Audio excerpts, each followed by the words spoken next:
आज हम कन्वर्सेशन में हैं डॉक्टर मुनीश शर्मा के साथ और वो हमें पीसीओएस के बारे में कुछ बताएंगे। Hi ma'am.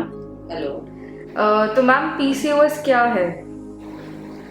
पीसीओएस एक हार्मोनल डिजीज है एंड पीसीओएस को पॉलीसिस्टिक ओवरी सिंड्रोम कहते हैं। इसमें फीमेल्स को वेट गेन होता है एंड वेट गेन ऐसे होता है कि वो उसको लूज करने में बहुत तकलीफ होती है।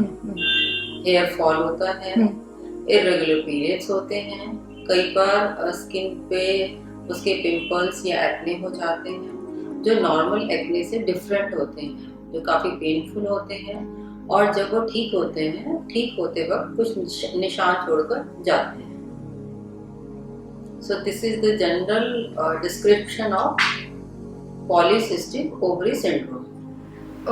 तो इसमें एग्जैक्टली होता क्या है, लाइक मेडिकली स्पीकिंग या बायोलॉजिकली स्पीकिंग पीसीओएस में क्या होता है? नॉर्मली क्या होता है कि फीमेल्स को हर महीने पीरियड्स आते हैं एंड वो 4 to 6 डेज के लिए रहते हैं एंड वो हर महीने आते हैं। This is a normal physiology of any female. But PCOD या पीसीओएस में क्या होता है, उसको जो पीरियड्स हैं वो कम आते हैं या बहुत ज़्यादा आते हैं, क्योंकि जो ओवुलेशन है वो जो है वो टाइम पे नहीं होता है एंड जो ओवुलेशन है उसके ऊपर डिपेंड करता है कि हमारे जो पिट्यूटरी है उससे सिक्रेशन कैसे हो रहा है, क्योंकि पिट्यूटरी से हमारे एफएसएच और एलएच दोनों रिलीज होते हैं एंड जब ये दोनों प्रॉपर रिलीज होते हैं तो वो जाके ओवरी में ईस्ट्रोजन और प्रोजेस्टेरोन का सिक्रेशन को स्टिमुलेट करते हैं।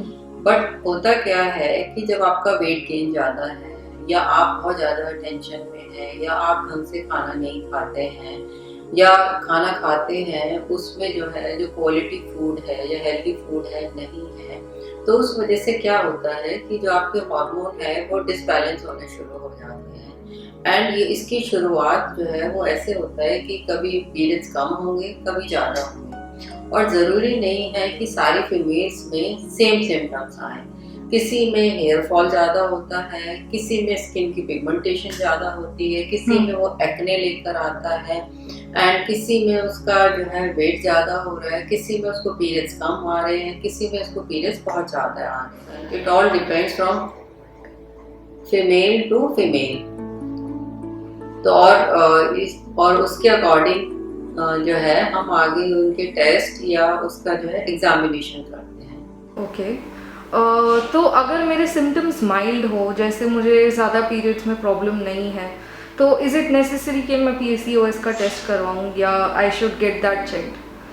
नहीं, कोई ज़रूरी नहीं है कि आप पीसीओडी या पीसीओएस का टेस्ट कराएं। उसके लिए ज़रूरी है पहले आप अपने प्रोफाइल देख लीजिए कि अगर आपको लगता है कि आपका वेट जो है आपकी हाइट के अकॉर्डिंग ज़्यादा है, हो सकता है आपके पीरियड्स इरेगुलर ना हो, लेकिन ये हो सकता है कि आपको जो है अपनी गर्दन पे कहीं थोड़ा ब्लैकनेस लगती हो या ऐसा लगता हो कि मैं गर्दन तो बहुत अच्छी तरह साफ करती हूँ या मैं बहुत अच्छी तरह से स्नान करती हूँ लेकिन मेरी गर्दन कभी क्लीन नहीं होती, तो इसको हम कहते हैं अकेंथेसिस निग्रिकेंस। तो बेसिकली ये भी एक साइन है जो हार्मोनल इम्बैलेंस को आपको रिप्रेजेंट करता है। या कई बार क्या है आपको पीरियड्स ठीक आ रहे हैं लेकिन क्या फेस पे मोटे मोटे पिंपल्स हैं जो ऐसे ब्रेकआउट नहीं होते हैं, बट क्या होता है वो एक नोडुलर स्ट्रक्चर होता है, काफ़ी मोटे होंगे एंड वो पेनफुल होंगे, जितना उनका टिप होगा उससे ज़्यादा उसकी बेस होगी, तो देखने में वो ऐसा लगेगा कि छोटा है, बट अगर आप वो देखेंगे तो वो जब वो जाता है तो इट विल टेक टाइम, उसमें ठीक होने में भी काफ़ी टाइम लगता है और जब वो ठीक होता है तो फिर वो निशान जरूर छोड़ के जाता है।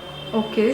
और अगर पीसीओएस को ट्रीट ना करें तो क्या उससे और कोई अंडरलाइन बीमारी भी हो सकती है? यस, अगर आप पीसीओडी को ट्रीट नहीं करते हैं तो कल को आपको डायबिटीज होने के चांसेस हैं। टाइप 2 डायबिटीज बहुत कॉमन है, आपको कार्डियक प्रॉब्लम हो सकती है, आपको एंजाइटी हो सकती है, आपको डिप्रेशन हो सकता है।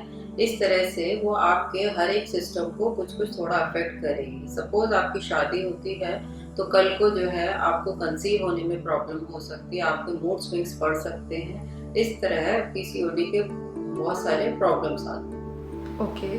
तो कोई पर्टिकुलर एज ग्रुप होता है क्या जिसमें पीसीओएस सबसे ज़्यादा एक्टिव या सबसे ज़्यादा प्रॉब्लमेटिक एज कौन सी हो सकती है? नहीं, ऐसा नहीं होता है कि एक पर्टिकुलर ग्रुप है। बेसिकली क्या होता है कि जैसे नॉर्मल जो फीमेल्स हैं उनको 12-13 साल में पीरियड स्टार्ट हो जाते हैं, जिनको हम एज ऑफ मेनार्की कहते हैं। ऑल्दो कई फीमेल्स में क्या होता है, एज ऑफ मेनार्की तो थोड़ा सा अर्ली शुरू हो गई, 9 और 10 में भी हमने देखा है कि उनको पीरियड स्टार्ट हो जाते हैं।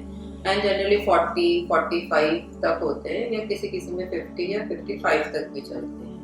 तो जो भी आपका फर्टाइल पीरियड है उसमें जो है उसके होने के पूरे पूरे चांसेस रहते हैं। So this is normal and 5 to 10% cases में ये बहुत कॉमन माना जाता है कि भाई फीमेल्स में ये प्रॉब्लम है। ओके, तो इसका लाइन ऑफ ट्रीटमेंट क्या रहता है?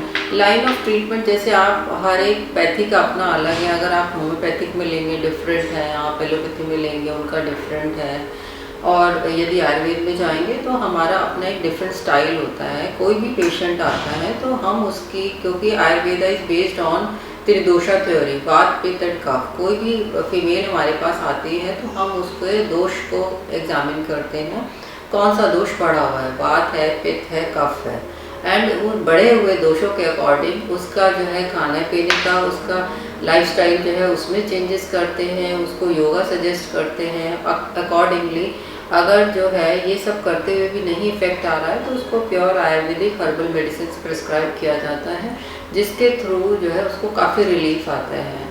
और सारी प्लांट बेस्ड या क्वाथ या टैबलेट या चूर्ण उस तरह की दवाइयाँ दी जाती हैं।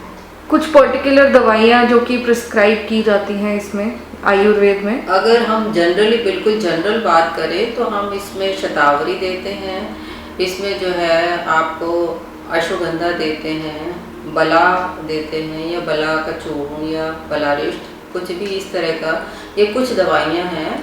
लेकिन जो है ये कोई भी दवाई जो है आप जो है अपने आप ना लें, क्योंकि इनका इफ़ेक्ट है तो अगर आप इनको किसी डोज में कम या ज़्यादा लेते हैं तो इनका साइड इफ़ेक्ट भी आ सकता है। ओके, बाकी जैसे आपने स्टार्टिंग में एक चीज़ बोली थी कि ये लाइफस्टाइल डिसऑर्डर है, ये लाइफस्टाइल की वजह से है, तो ऐसे क्या हम चीज़ें बदल सकते हैं अपने लाइफस्टाइल में जिससे ये बेटर हो सके? या इसके ना होने के चांसेस हों?